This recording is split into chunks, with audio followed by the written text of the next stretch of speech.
Ladies and gentlemen, this is official Ugoma Media, the channel that brings you the real stories of Africa's transformation. Here we are again. Today we shine the spotlight on a leader who is redefining what it means to govern with vision, courage, and a deep love for his people. We're talking about none other than Burkina Faso's president, Captain Ibrahim Traoré. At a time when many African nations remain trapped in a cycle of dependency, seeking foreign aid instead of empowering their own people, Burkina Faso is showing the world a different path, a path of self-reliance, dignity, and true sovereignty. And who is at the forefront of this revolution? Captain Ibrahim Traoré, a leader who is not waiting for handouts, but is instead investing in his own people. On March 6, 2025, during International Women's Rights Day celebrations, President Traoré made a surprise visit to the Zongo Women's Cooperative in Lumbila. Imagine the scene: 3.6 hectares of fertile land cultivated by the strong and determined hands of Burkinabe women, producing onions, green beans, and eggplants, yielding an impressive 85 tons annually. These women, whom President Traoré proudly calls his Amazons, are at the heart of Burkina Faso's agricultural revolution. And what did the president say? Did he tell them to wait for foreign aid? He told them that Burkina Faso will stand on its own feet, that their sweat and hard work will not be in vain, that their government is with them, and that together they will build a nation that does not beg, but produces. This is leadership. This is what Africa needs. Compare this with what is happening in South Africa. Instead of focusing on empowering black farmers and ensuring food self-sufficiency, President Cyril Ramaphosa is busy negotiating for USAID, while Burkina Faso is saying, "We will feed ourselves." South Africa is saying, "Please help us." And for what?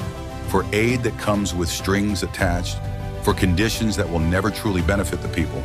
And if that wasn't enough, the US is now playing geopolitical games, offering Afrikaner farmers a fast-track pathway to citizenship, while South Africa's black farmers are still struggling to get the land and resources they need.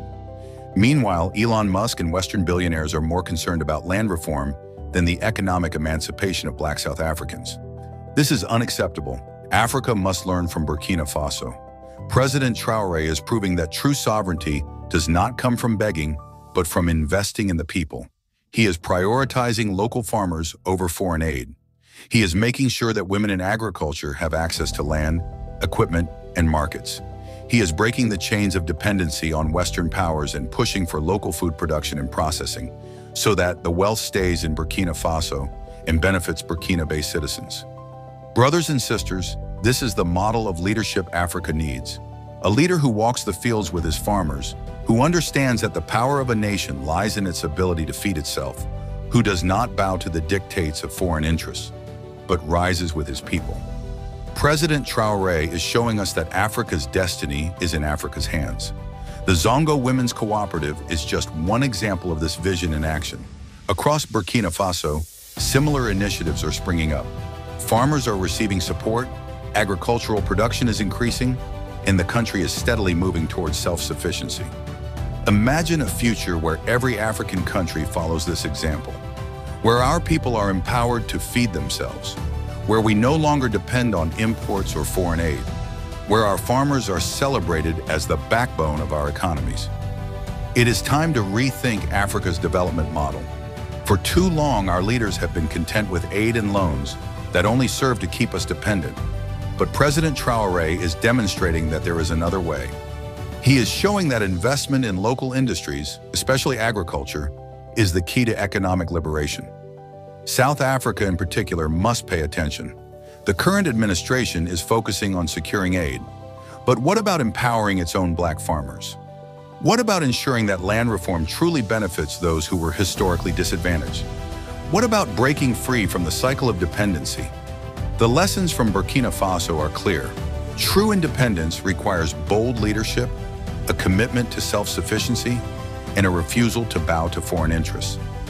At Official Ugoma Media, we believe in celebrating the achievements of leaders who prioritize their people. We believe in amplifying the voices of those who are working to build a stronger, more self-reliant Africa. That is why we are here today, bringing you this story, urging you to see the possibilities, to understand the power of what is happening in Burkina Faso. To all our viewers, let this be a call to action. Burkina Faso is leading by example, but the fight for African sovereignty is far from over. We must support leaders who put the people first.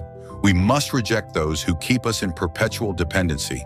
We must champion the cause of African farmers, entrepreneurs, and visionaries who are working tirelessly to build a self-reliant continent.